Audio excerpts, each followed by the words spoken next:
नमस्कार, मेरा नाम सिद्दीदा है। क्या आपको प्राथमिक 6 में अभी भी निबंध लिखने में समस्या हो रही है? यदि हाँ, तो चिंता न करें, मेरे पास आपकी समस्या का हल है। मेरी विधि और अच्छे निबंध लिखने का राज मैं आपको बताती हूँ। ट्राई कीजिए और अपने अंक में फ़र्क देखिए।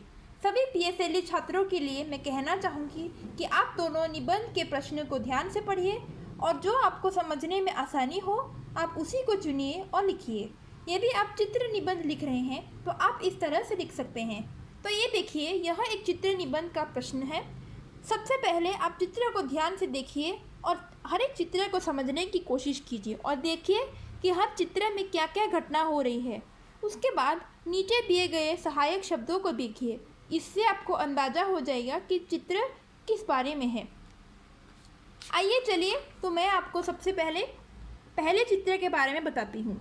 तो आप देख सकते हैं कि पहले चित्र में चपरासी घंटी बजा रहे हैं और कक्षा से सभी बच्चे भाग के जलपान गृह की ओर जा रहे हैं। तो चलिए देखते हैं कि मैंने इस चित्र का वर्णन किस तरह से किया है। तो सबसे पहले मैं आपको मेरी जो इंट्रोडक्शन है वो मैं आपको पढ़ाकर सुनाती हूँ। तो सबसे पहले आप क्या कर सकते हैं, निबंध का शीर्षक दे सकते हैं। तो मैंने इस निबंध का शीर्षक दिया है आधी छुट्टी के समय दुर्घटना। आइए देखते हैं कि मैंने किस प्रकार से इसकी शुरुआत की है। कहते हैं कि यदि सावधानी हटी तो दुर्घटना घटी। चूँकि मैं आधे छुट्टी के समय बाल खेलते वक्त सावधान नहीं था, इसलिए मैं गिर गया और मुझे चोट लग गया। मुझे अभी भी वह घटना साफ साफ याद है। यह घटना पिछले हफ्ते की थी। उस दिन मैं कक्षा में था और हमारे अध्यापक श्रीमान तान हमें गणित पढ़ा रहे थे, परंतु पढ़ाई के प्रति मेरा मन नहीं लग रहा था। चूँकि इस पीरियड के बाद आधी छुट्टी थी और मुझे जोरों की भूख लगी थी। मेरे पेट में चूहे कूद रहे थे। तो ये देखिए, इस तरीके से मैंने लिखा है कि आधी छुट्टी के पहले मेरा मैथ का लेसन था और मुझे जोरों की भूख लगी थी। तो यहाँ पे मैंने क्या किया ना, मैंने अपनी इमोशन को डिस्क्राइब किया और यहीं पे मैंने साथ में मुहावरे डाल दी। मुहावरे डालने से क्या होता है, आपको एक्स्ट्रा मार्क्स मिलते हैं और आप इससे इसकी इलेबरेशन भी कर सकते हैं। और मैं सोचने लगा कि कब समय बीत जाएगी और कब मैं दौड़कर जलपान गृह में जाऊँगा और अपना पसंदीदा लाक्सा खाऊँगा। तो ये देखिए, ये मेरा इलेबरेशन हो गया। ठीक है, आखिरकार वह समय आ ही गया। क्रिंग क्रिंग, यहाँ से मैंने चित्र का वर्णन करना शुरू किया है। मैंने घंटी की आवाज़ सुनी। चपरासी, ये देखिए, सहायक शब्द मैंने भी इस्तेमाल किया है। इससे क्या होता है कि आप ऑन पॉइंट रहेंगे और आउट ऑफ पॉइंट नहीं जाएंगे। चपरासी कक्षा में आए और बोले, बच्चों, आधी छुट्टी का समय हो गया है। आप लोग जाइए और सही समय पर कक्षा में वापस आ जाइए। अच्छा बच्चों, अगली कक्षा में हम सर्कल्स के चैप्टर को ख़त्म करेंगे और इससे पहले कि श्रीमान तान अपने वाक्य को पूरा कर पाते, हमारे कक्षा के सभी छात्र जलपान गृह के लिए भागे। मैं भी अपने दोस्त रानी के साथ भागा। हम दोनों ने लाक्सा खरीदे और एक खाली जगह पर जाकर बैठ गए। स्वादिष्ट खाने को देखकर हम दोनों के मुंह में पानी आ गया। ये देखिए, मैंने फिर से यहाँ पर मुहावरे इस्तेमाल किया है और मैंने इसके वर्णन भी किया है और हमने भोजन का पूरा आनंद उठाया। तो इस तरीके से आप छोटा छोटा अपनी फ्रेज़ यूज़ करके आप अपनी भावनाओं को भी के बारे में भी लिख सकते हैं। खाना इतना स्वादिष्ट था कि और खाने का मन कर रहा था। अभी चलो देखते हैं दूसरे चित्र में दिखाया गया है कि दो बच्चे बैठकर खाना खा रहे हैं और वो लोग खिड़की के पास बैठे हैं और आप देख सकते हैं कि खिड़की के बाहर वो देख रहे हैं कि कुछ बच्चे खेल रहे हैं। तो देखते हैं कि मैंने इसके बारे में कैसा लिखा है। अरे सैम, वो देखो, कुछ बच्चे बास्केटबॉल खेल रहे हैं। चलो उनके साथ खेलते हैं और मौज मस्ती करते हैं। तो यहाँ पर मैंने मौज मस्ती का शब्द इस्तेमाल किया है। यह कहते हुए उसने मुझे मेरी कुर्सी से उठने के लिए मजबूर कर दिया।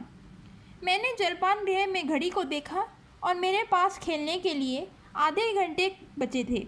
मैं रानी को मना नहीं कर पाया और हम उन बच्चों के साथ खेलने के लिए चले गए। हम अपने खेल में बहुत मग्न थे और हमें बहुत मज़ा आ रहा था। हमारी टीम बहुत अच्छे से खेल रही थी और सभी मैच जीत रहे थे, इसलिए हम खुशी से फुलाना समाये। मैंने यहाँ पर तीसरा मुहावरे का इस्तेमाल किया है। सभी बच्चों ने हमारे लिए ताली बजाए, हमें गर्व महसूस हो रहा था। तो आप इस तरीके से अपनी खुशी का प्रकट कर सकते हैं। इसके साथ ही हमने नए दोस्त भी बना लिए थे। हमारे नए दोस्तों का नाम शैली, टीना, हर्ष और यश थे।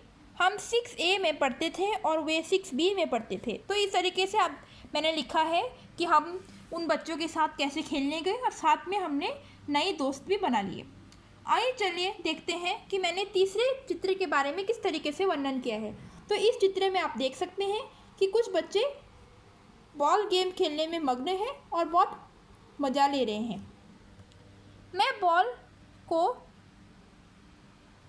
धूप में डालने ही वाला था कि अचानक किसी ने मुझे धक्का मार दिया। ये वाला पार्ट है चौथा वाला चित्र का। तो यहाँ पर आप देख सकते हैं कि एक शरारती लड़का ने एक लड़के को धक्का मार दिया जो बॉल को हूप में डालने ही वाला था। उसकी दोस्त उसके लिए परेशान हो रही है और उसके पास भागकर आ रही है।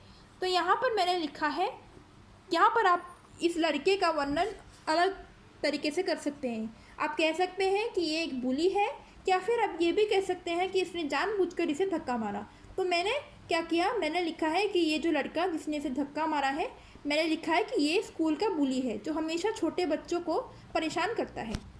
तो ये देखिए मैंने कैसे लिखा है। मैं बॉल को हूप में डालने ही वाला था कि अचानक किसी ने मुझे धक्का मार दिया और मैं नीचे गिर गया और मेरे घुटने पर चोट लग गई थी और खून भी निकल रहा था। मैं यह देखकर दंग रह गया।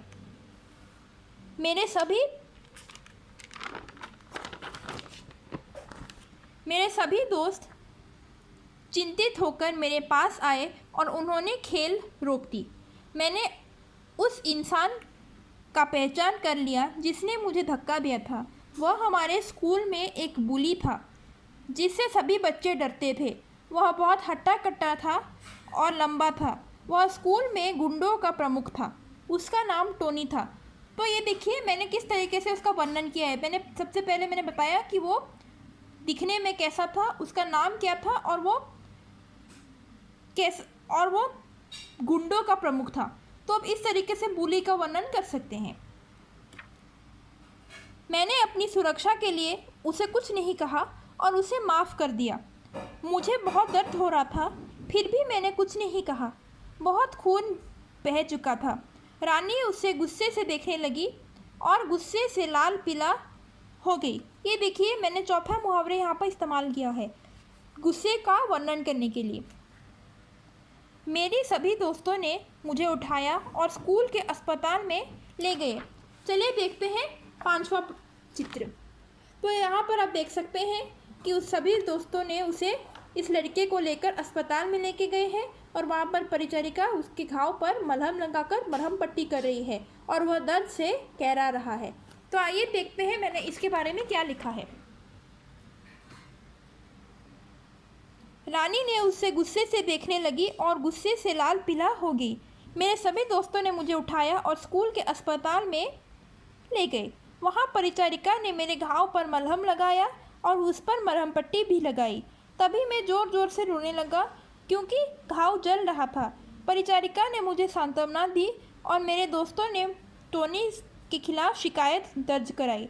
उसके बाद मैंने मेरा परम अध्यापक श्रीमान तान को इस घटना के बारे में भी बताया और उन्होंने मुझे घर जाकर आराम करने के लिए कहा। अगले दिन जब मैं स्कूल आया तब मैंने देखा कि पूरे विद्यालय के सामने हमारे प्रधानाचार्य जी श्रीमान लीम टोनी को डांटे और उसे बड़े छड़ी से 6 बार मारे और शर्मिंदा होकर उसने पूरे विद्यालय के सामने माफ़ी मांगी। वह शर्म से पानी पानी हो गया था। ये देखिए मैंने उसके शर्म के बारे में किस तरीके से मुहावरे का इस्तेमाल किया है और बहुत लज्जित महसूस कर रहा था। उसके बाद ये देखिए, ये मेरा निबंध का कंक्लूजन है। आइए देखते हैं इसे किस प्रकार से लिखना है। ज़्यादातर बच्चे क्या करते हैं, बस कंक्लूड करके छोड़ देते हैं, लेकिन स्टोरी को ज़्यादा इंटरेस्टिंग बनाने के लिए आप इसमें लिख सकते हैं कि कहानी लिखने से आपने क्या सीखा और आपको क्या करना चाहिए। उसके बाद वह मेरे पास आया और मुझसे माफ़ी मांगा। मैंने उसे माफ़ कर दिया क्योंकि मुझे यकीन हो गया था कि उसने अपनी सबक सीख ली थी और उसने मुझे अपनी कहानी बताई, जिसे सुनकर मुझे उस पर दया आई और मैंने उससे अच्छे इंसान बनने में उसकी मदद की और उससे दोस्ती की। इस कहानी से हमें सीख मिलती है कि हमें हमेशा दूसरों को माफ़ कर देना चाहिए और यदि हम चाहें तो दुश्मन को भी अपना दोस्त बना सकते हैं, तभी जाकर हम बुराई पर विजय पा सकते हैं। तो ये देखिए, अंतिम पिक्चर में कुछ नहीं है, तो मैंने क्या किया, मैंने लिखा कि चोट लिखने के बाद, उसको चोट पहुंचने के बाद उसके दोस्तों ने शिकायत की। शिकायत करने के बाद बुली को सज़ा मिली और उसने पूरे विद्यालय के सामने माफ़ी मांगी, शर्मिंदा होकर माफ़ी मांगी। और मैंने इसमें स्टोरी में ट्विस्ट डाल दिया कि बाद में वो मेरा दोस्त बन गए और कैसे मैंने उसकी मदद की। तो इस तरीके से आप निबंध को रुचिकर बना सकते हैं। तो जो भी PSLE बच्चे हैं उन सभी को मैं ऑल द बेस्ट कहती हूँ और इस तरीके से आप अपने निबंध को अच्छे तरीके से लिख सकते हैं। Thank you. लाइक कीजिए और मेरे चैनल को सब्सक्राइब कीजिए। Good bye.